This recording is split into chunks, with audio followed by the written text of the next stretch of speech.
साथियों, सभी को मेरा नमस्कार। जय भीम। साथियों, मैं लाल सिंह एडवोकेट, राष्ट्रीय अध्यक्ष आभास महासंघ मिशन 24 कैरेट, जो एक गैर राजनीतिक संगठन है। और साथियों, ये संगठन एक सामाजिक व्यवस्था परिवर्तन और आर्थिक गुलामी से मुक्ति का भारतीय राष्ट्रवादी सांस्कृतिक जन आंदोलन है, जो ग्राम दर्शन अभियान में काम करता है। तो साथियों, मैं जो आज बताना चाहता हूं आप लोगों से, मैं ये बताना चाहता हूं कि अभी कल 1 अक्टूबर था और कल 1 अक्टूबर में इस देश के अंदर इतनी बड़ा जन सैलाब, इतना बड़ा जन सैलाब इकट्ठा हुआ दिल्ली के अंदर। उस जन सैलाब को देखते हुए लग रहा है कि पूरा देश सरकार की नीतियों से खफा है। क्यों खफा है? इसका प्रमाण 1 तारीख को, 1 अक्टूबर को रामलीला मैदान में हमारे सरकारी कर्मचारियों ने, अध्यापकों ने, शिक्षकों ने ये बता दिया कि अगर शिक्षकों के या सरकारी कर्मचारियों के हक अधिकार आपने कम किए, समाप्त किए, तो इस देश का हर सरकारी कर्मचारी आपकी नीतियों को, आपकी व्यवस्था का विरोध करेगा। इसलिए साथियों, कल जो सरकारी कर्मचारियों ने मिलकर के कार्यक्रम किया, उससे लगता है कि बड़े स्तर पर सरकार का विरोध है। और आभास महासंघ ने तो दीवारों पे वॉल पेंटिंग करानी शुरू कर दी है, क्योंकि हम पुरानी पेंशन बहाली के पक्ष में है, आभास महासंघ के सभी साथी पूरे देश के अंदर। और हम चाहते हैं कि जल्दी से जल्दी सरकार पुरानी पेंशन को बहाल करे, और नहीं तो ये बिल्कुल सत्य है कि आने वाली जो 2024 के बाद सरकार होगी, वो पुरानी पेंशन को बहाल करेगी। इसलिए साथियों, भाजपा के जहाँ जहाँ जिन जिन राज्यों में सरकारें हैं, उन राज्यों में पुरानी पेंशन शामिल नहीं की गई, नहीं बहाल की गई।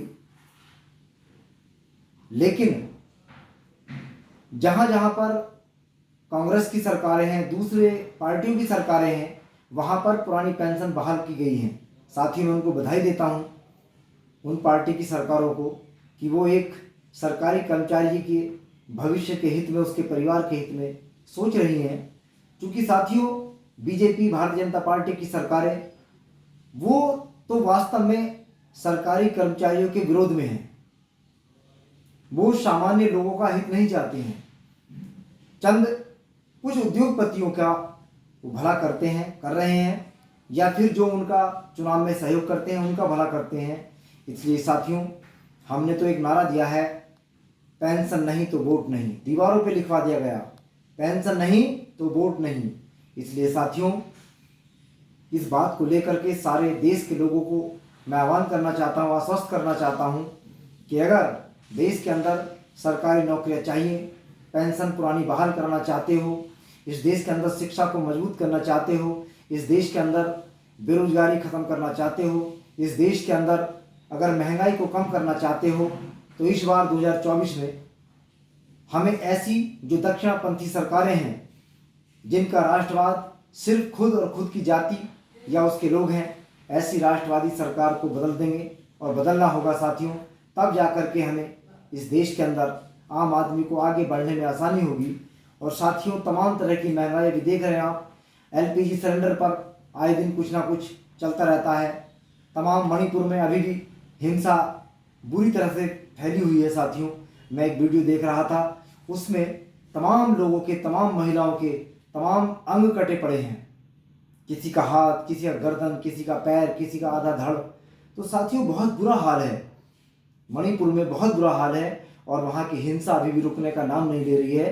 तो इससे पता चलता है कि सरकार कानून व्यवस्था के मामले में, चाहे वो केंद्र सरकार हो, चाहे मणिपुर की राज्य सरकार हो, ये फेल हो चुकी हैं।